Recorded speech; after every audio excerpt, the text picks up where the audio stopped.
Почитуваниите, ги завршивме сервисните информации, како и прегледот на вестите за случувањата кај нас и во светот. Продолжуваме со разговорниот дел од Студио 10.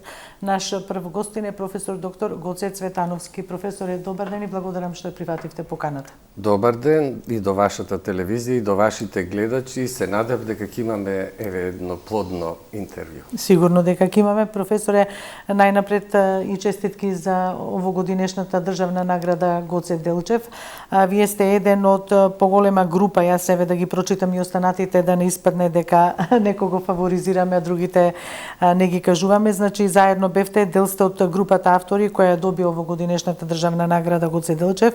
Меѓу нив професор доктор Веселинка Лаброска, академик и професор доктор Маријан Марковиќ, професор доктор Коста Пеев, професор доктор Васил Дрвошанов, професор доктор Еленка Стоевска Денчова, професор доктор Светлана Давкова Георгиева, професор доктор Гоце Цветановски, вие сте ни сега во студиото, доктор Ангелина Панчевска, магистер Сонја Миленковска, доктор Давор Јанкуловски, доктор Македонка Додевска, доктор Дарко Томовски, магистер Ѓорѓе Геновиќ, постхумно на професор доктор Аритон Поповски, професор доктор Маријана Киши, професор доктор Убавка Гајдова за научното дело Македонски дијалектен атлас.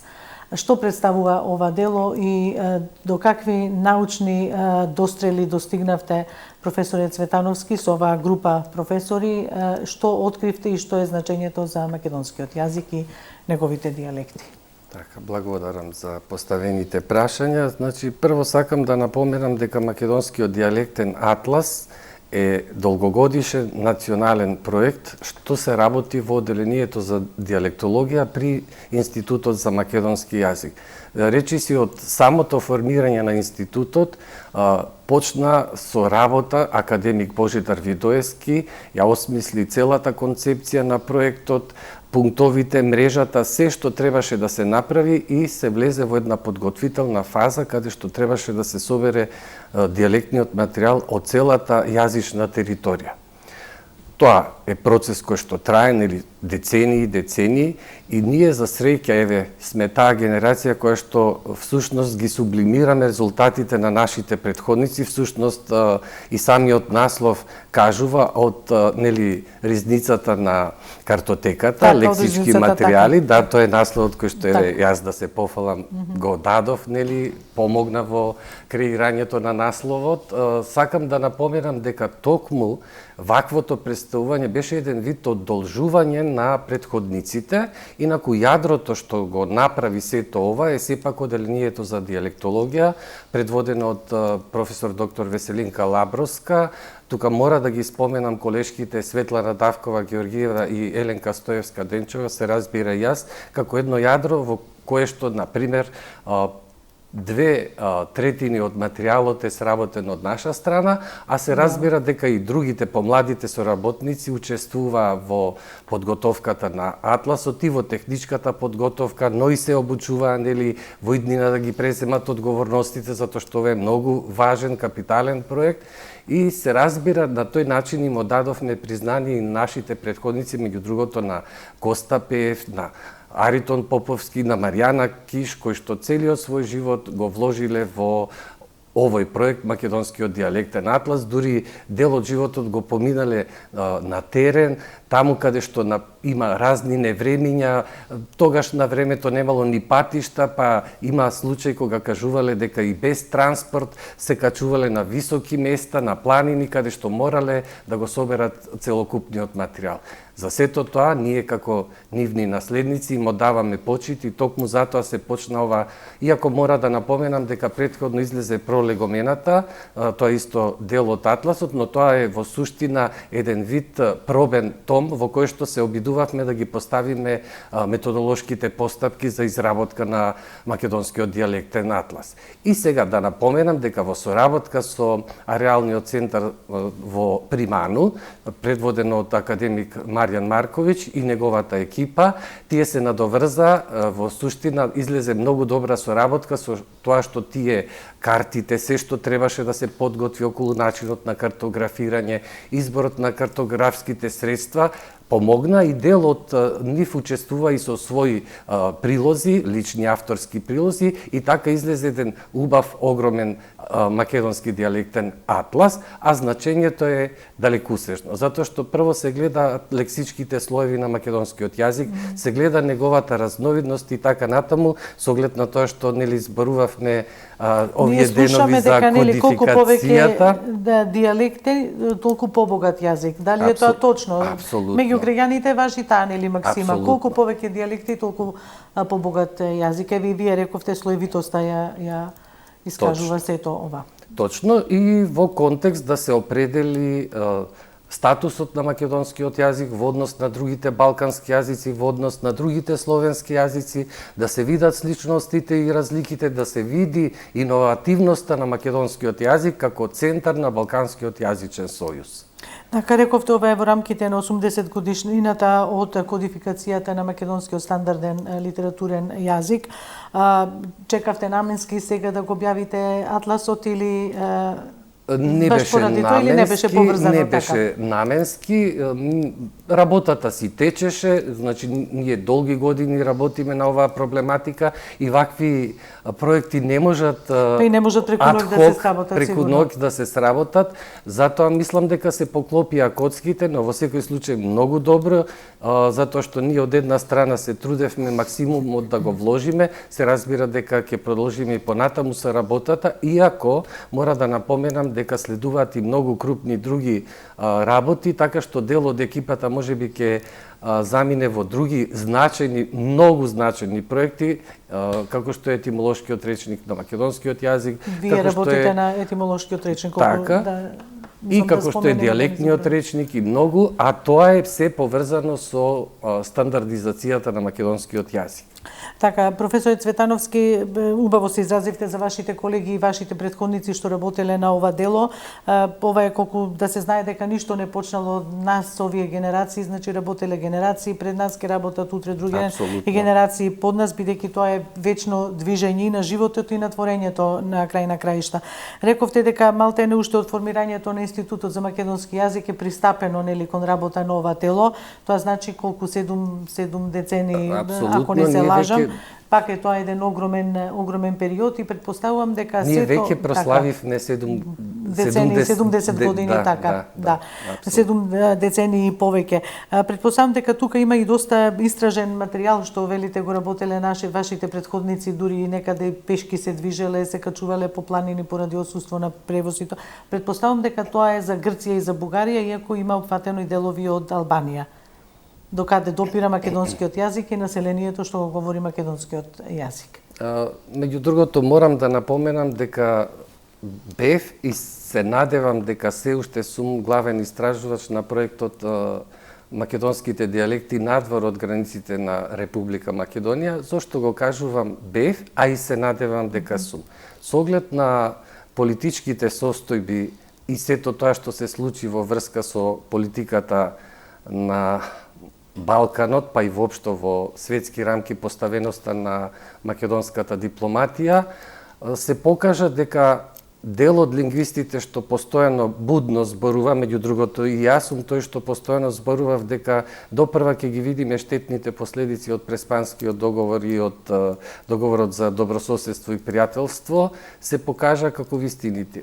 Јас еве сега, како научен истражувач, како главен истражувач на проектот Македонските дијалекти надвор од границите на Република Македонија, не знам дали имам право да ги лично како научник никој не може да ми спречи да истражувам надвор од границите на мојата држава, но дали тоа институционално ќе биде подпомогнато е прашање. Морам да признам дека и претходно државата многу малку вложуваше, односно сите влади многу малку вложуваа во науката, особено во националните дисциплини. Јас ќе потенцирам дека со свое собствено возило ги правев теренските истражувања во Пиринска Македонија. Првиот комплетен опис на еден дијалект од Пиринска Македонија, а тоа е банскиот говор кој што излезе 2014 година, каде што сум носител на проектот главен истражувач и овие постариве колеги што ги споменав, јадрото ќе повторам повторно, затоа што е важно да се потенцираат луѓето кои што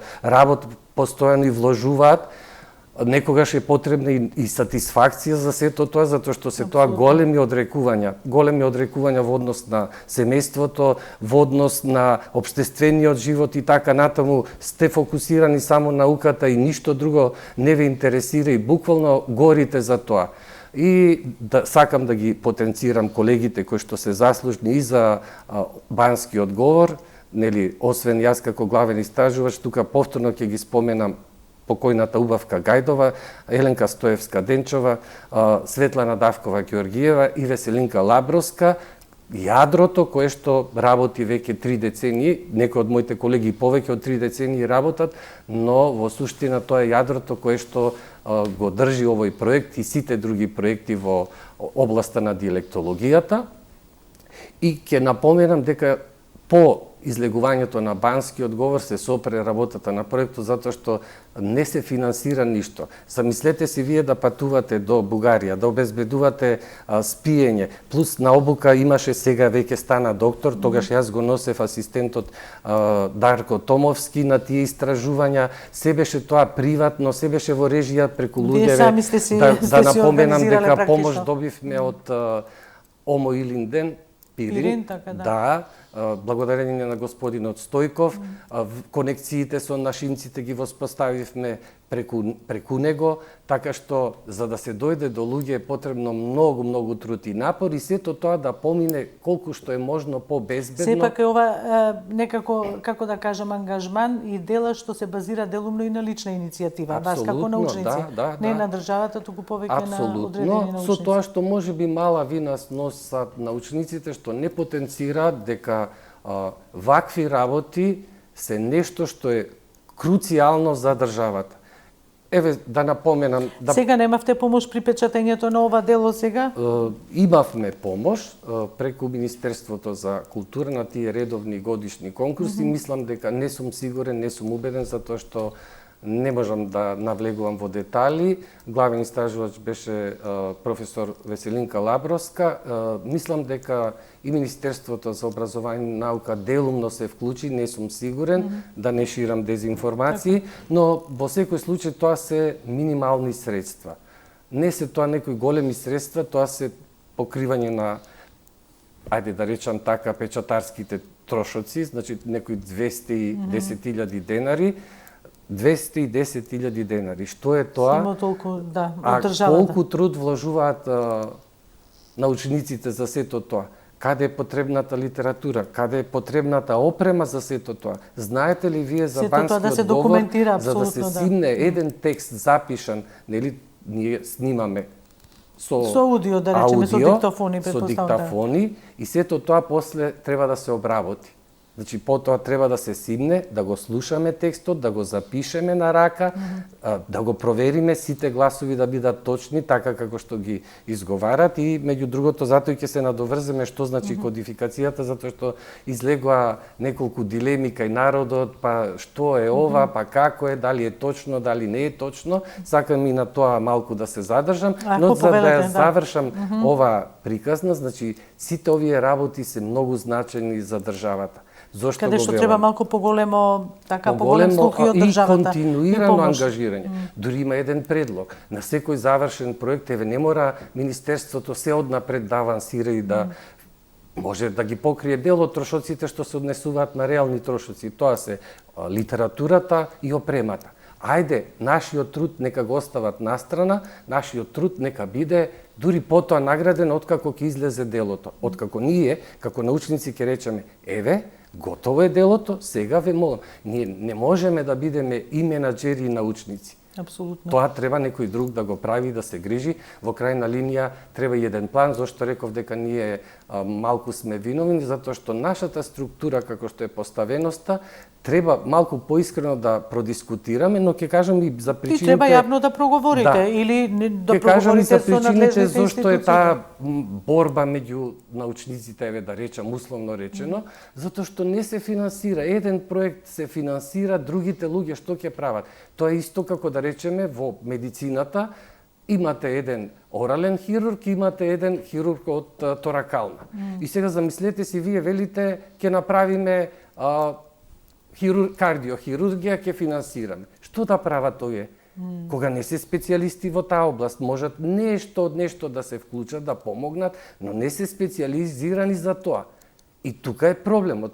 Потоа научниците се лутаат еден со друг, зошто овој проект е финансиран, овој не е финансиран, можеби треба ова што го кажуваме најреално. Еден план, се појавува неединство, се појавува апсолутно ривалство непотребно, почнуваме меѓу себе да си префрламе наместо да бидеме поддршка и подкрепа едни на други. Јас ќе напоменам дека од 2010 се пријавија неколку проекти значајни, не можам да кажам дека не се значајни, меѓу другото речник на синоними, речник на антоними, речник на деминутиви, се појавија многу, меѓу другото и овој што го напоменав Етимолошкиот, мислите што ќе етимолошкиот е посебна приказна затоа ќе ако ми дозволите потоа, но да ја завршиме ова. Рековте и за важноста за кодификацијата на овој дијалектичен атлас.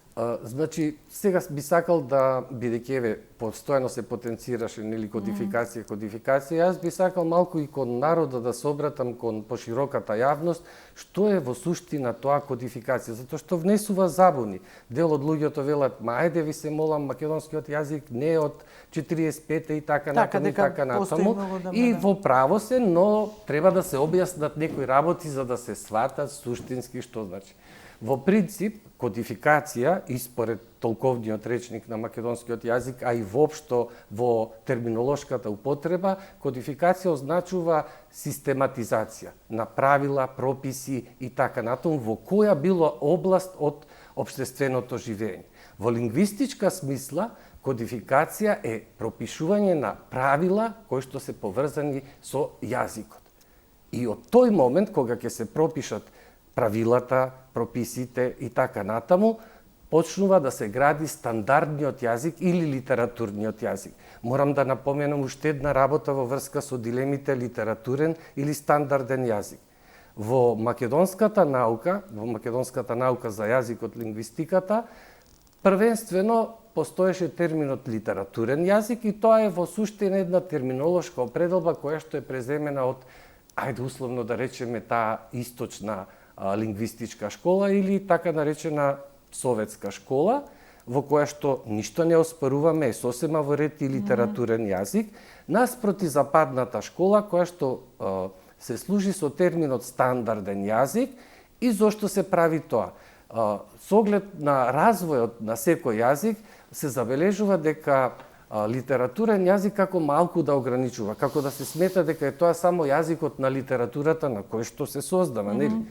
А од друга страна, имаме ли разговорен јазик кој што исто така мора да влезе во некои рамки? Сметате дека овој термин стандарден е поопширен поим, така да. Поим кој што ги опфаќа сите подрачја и на тој начин мислам дека е ајде условно речено, поприфатлив за објаснување. Инаку, секој литературен, односно стандарден јазик е вештачки јазик. Да се разбереме зошто? Зашто тој, во моментот кога се донесуваат правилата, тоа се од страна на луѓето. Природно си се развиваат дијалектите, споменавме. Но затоа, што се вели? Кодификацијата е само еден од чекорите. Тоа е вториот чекор. Значи, мора да разбереме дека јазикот мора прво да биде опишан. Што значи опишан? Да постојат граматики, да постојат овие дијалектни истражувања, да се види каков е јазикот во суштина. Затоа што ние имаме раслојување на јазикот. Бидејќи секој ден јазик е подвргнат на влијанија, нели? Вакви, такви странски влијанија. И сега кога ќе се каже, например, 80 години од кодификацијата на македонскиот стандарден или литературен јазик, јас тука имам мала забелешка и до лингвистичката фела, а и воопшто до толкувањето, затоа што македонскиот јазик постоел и пред кодификацијата, но во моментот кога се донеле прво решенијата, тоа се политички одлуки, секаде е така, значи дури постои во францускиот јазик постои тело, тоа е Француската академија која што регулира кој збор може да се употребува, а кој не. Кој збор ќе влезе во општа употреба, а кој не. Кај нас би требало Институтот за македонски јазик да ја преземе таа улога и тоа со закон не е регулирано се уште.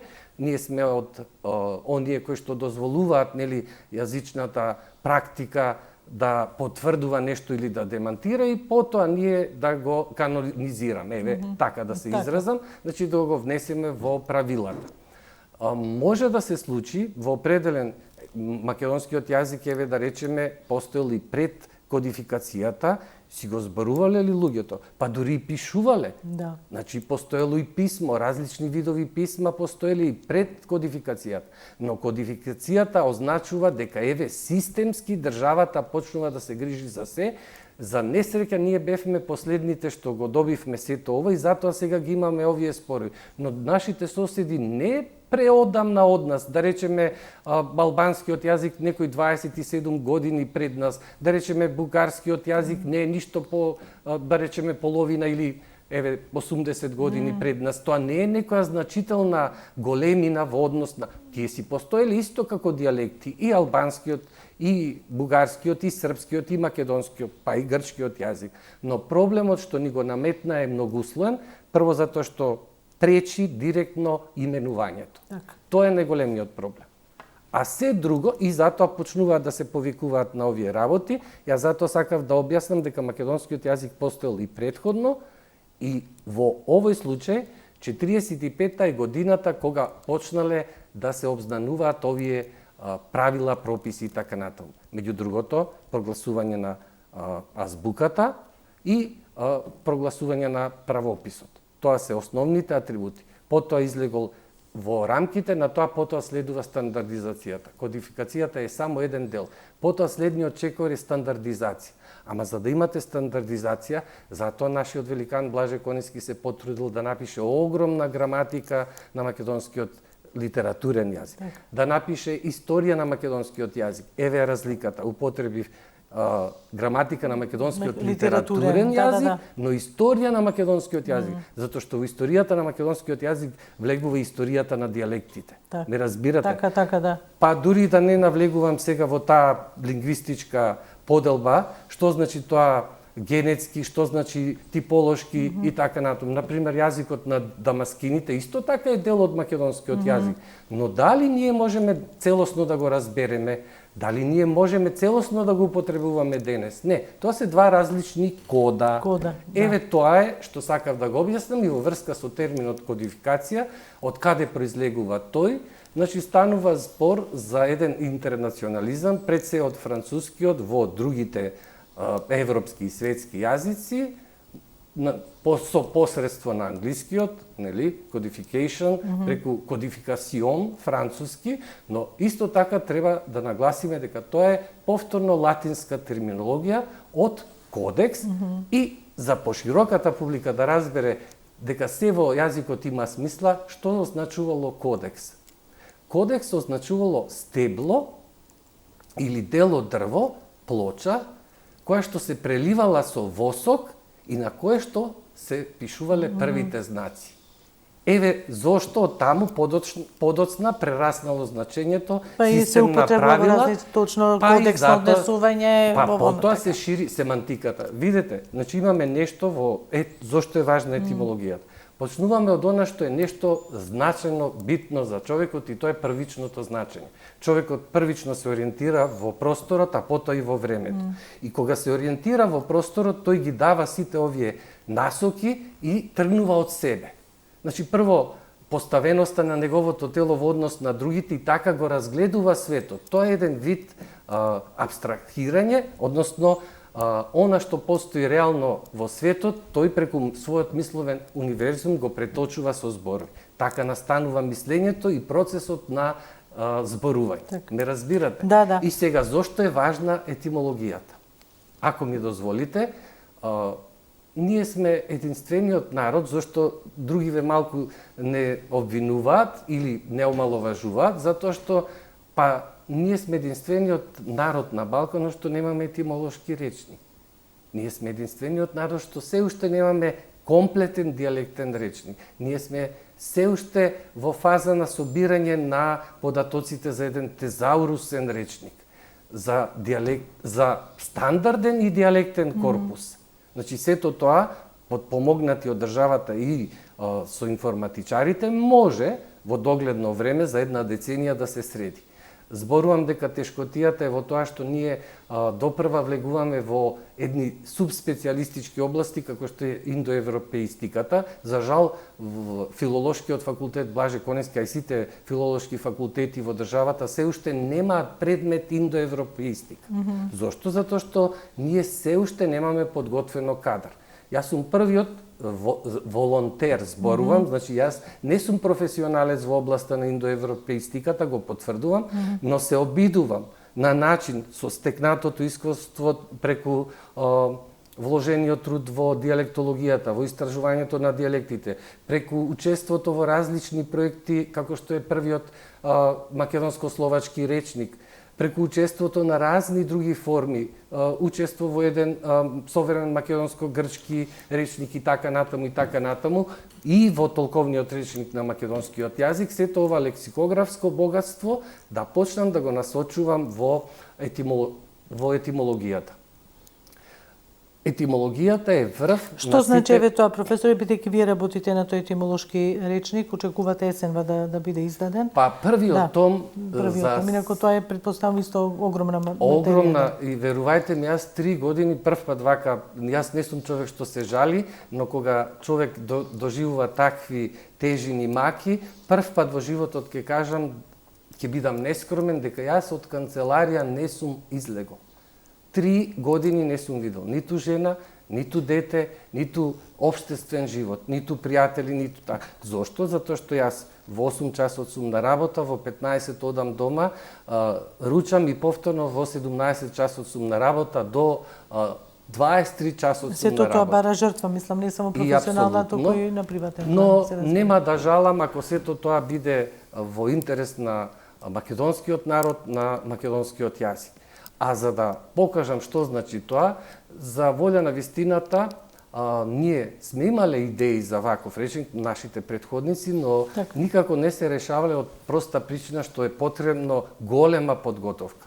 Пред се голема ерудиција, но исто така и изворен материјал. За да потврдите дека еден збор првично се употребува во 11-тиот век, вие треба да ги имате документите за тоа да потврдите.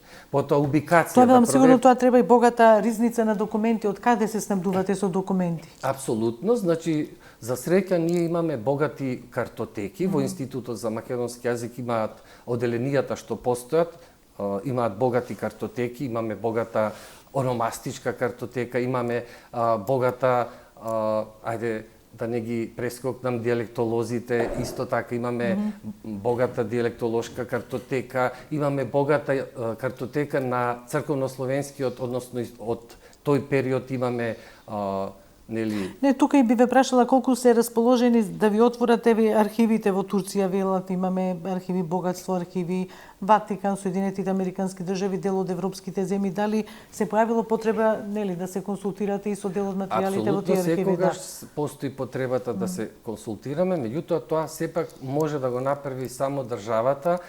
Ние како поединци можеме да побараме, не знам до колку ќе ни дозволат, но во секој случај тоа е сепак работа и токму затоа е улогата на државата.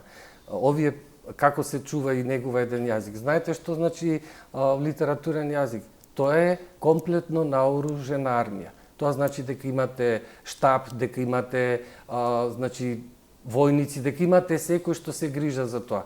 Така функционира секоја држава. Ме разбирате, во суштина така функционира. А ние дури сега еве се опремуваме, нели, дојдовме совет имаме за македонски јазик, еве инспекторатот што ти е формиран за тоа како се спроведува законот за употреба на македонскиот јазик, да се надеваме дека дури сега сме го добиле тој штаб што велите, таа подреденост, таа субординираност, ако така можам слободно да се изразам, за да можеме што поправилно да го употребуваме македонскиот јазик во државава. Инаку знаеме фалинки постојат и треба уште сите многу да работиме на себе и на македонскиот јазик. Меѓу другото, ете јазикот на медиумите исто така е важен како посредник, значи тоа што го слушаат обичните луѓе, граѓаните, јавноста го слушаат пред се од вас, секојдневно од вас го слушаат. Мене како научник ќе ме слушнат еве сега во една емисија, па потоа можеби по година, две, а можеби не, во зависност од потребите, нели? моето поле на работа е пред се науката и не можам постојано да излегувам. Еве колку пати ќе ме побарате вие медиумите, да. но јас некогаш ќе ви речам извинете, ама јас морам ова да го завршам, па потоа кога ќе најдам слободно време. Така беше минатиот пат кога ве поканив пред година дена, рековте дека работите на етимолошки одрежник и од таму тоа ми останало дека работите на тоа, но сега се озвавте позитивно, се надевам на задоволство. Па се озвав со оглед на тоа што, ајде реков малку, да ги кажам работите вистински како што стојат. Значи, и треба да се кажуваат, бидејќи ако не се кажуваат... Мора да кажеме, зошто го велам ова? Ако не се почне да се кажува, тогаш се ќе остане како што било. А ние не сакаме да остане како што било. За да ги решаваме проблемите, треба пред се да знаеме кои се проблемите и да дискутираме за проблемите. Еве, посочувам дека првенствено етимолошкиот речник не може да се работи во толку кус период и не може да го работи само еден. Треба да се создава полека екипа која што ќе го направи на вистина како што треба. Јас ќе се потрудам да го поставам костурот, бидејќи ја дадов веќе методологијата и концепцијата за работа на два типа речници. Едниот е научно популарен, кој што го работам сам. Се надам дека во вториот том веќе ќе пројават интерес колегите да се вклучат. И втората работа е тезаурусниот, за кој што, тоа сакав преска да го напоменам, пред малку да го напоменам, дека еве, како пример ќе ги земеме нашите соседи, например српскиот јазик, односно Институтот за српски јазик, работи веќе 40 години на етимолошкиот речник. Знаете до каде се? Значи, од тезаурусниот објавени се само 4 свески до буквата Б, ама тоа е огромна работа, а минатата година излезе од печат првиот том, ова што јас за 3 години веќе работам и се надевам дека да сум жив и здрав пред се, до крајот на годинава ќе излезе, тие го објавија дури сега, дури минатата година, по 4 децении работа. Ме разбирате? Така, да. И тоа се тим од врвни експерти, таму е еден академик Лома, кој што е познат во светски рамки, со етимолошки студии, истражувања и така натаму, познавач на многу јазици. Таму се една екипа од доктори на науки, на научни советници кои што цел живот работат со таа проблематика и плюс имаат подмладок од 15 асистенти. Тој доволно како е само... кај нас со подмладокот, тоа сакав да ве кажам, професоре, бидејќи се повеќе млади одат во странство, се повеќе скласнува интересот за македонскиот јазик, барем на катедрата на Блаже Конецки, нели, факултетот. Како е вашето чувство на Институтот за македонски јазик? Дали има млади и што сакаат да работат на оваа проблематика? Видете, што се однесува до интересот, сите забележуваме дека е опаднат. Опаднат е од многу причини, меѓу другото, јазикот и социолошки феномен. Абсолютно. Ние знаеме што се случува кога, па еве да речеме и од прагматични причини, дали нуди екзистенција, дали нуди добра екзистенција, се запрашуваат сите. Ако ви кажам дека до пред 2 години ние бевме под просекот со плати, нека ви значи тоа нешто, дали некој ќе пројавува интерес. Сега се подобрени, барем што се однесува до платите, но јас да напоменам дека во однос на институционалното збогатување на подмладокот, тоа повторно е грижа на државата. Да, институтот треба да планира и тука мислам дека треба повнимателно. Зошто? Затоа што треба да се градат генерации. Еве конкретно, мислам дека година и пол, 2 веќе имаме добар подмладок, односно 15 нови луѓе кои што се магистри. Но јас сметам дека процесот, можеби тука треба и законски решенија, дека процесот на изградување на еден научник почнува по дипломирањето и веднаш треба тие што се талентирани со препорака на професорите од факултетите, од филолошкиот факултет, полека да се насочуваат да влегуваат во светот на науката, да почнуваат со постдипломски студии веднаш кај нас. Зошто? Затоа што од друга страна, на тој начин се возможува постојано надградување и постојано наблюдување на процесот на напредување на кандидатите. Ако се земе некој што веќе голем дел од животот го посветил на друго и тука има прекин, тогаш многу потешко влегува во ритам и така нат. Но за тоа треба да води сметка државата, затоа што ова Точно. е примање што, да речеме, едно 20 години претходно немаше во континуитет, а секоја област бара посебно истражување. Еве, генерално сме задоволни од она што го има, но јас лично сега, бидејќи имаме нов одел, овој што го велат колегите индоевропеистика, јас го велам етимолошки одел, ние таму, јас имам само еден асистент, односно сега докторира, со оглед на тоа што интензивно работевме и ја завршивме докторската дисертација, успешно ја одбрани колешката, мене ми е чест и задоволство што го имаме веќе еден изграден етимолог, допрва ќе се покажува на научен план, тоа е колешката Гецовска. Имам уште една кандидатка која што работи на тема, тоа е колешката Сунчица Трифуновска, која што не е вработена во институтот, работи приватно, но со оглед на работата и обемот на работата, јас сметам дека етимолошкиот одсек е малку запоставен во однос на другите оделенија кои што имаат по 5, по 6 членови. Така. Професоре, има уште што многу да се зборува на темава, но мислам дека кажавме и доста ве држиме за збор дека на есен посакуваме нели да го издадете тој нов труд практично и дека повторно ќе ни гостувате за етимолошкиот речник. Јас ви благодарам за поканата и секогаш кога ќе можам ќе се одзивам на вашите покани. Благодарност уште еднаш, одиме со кратка пауза, па со следниот гостин, почитувани.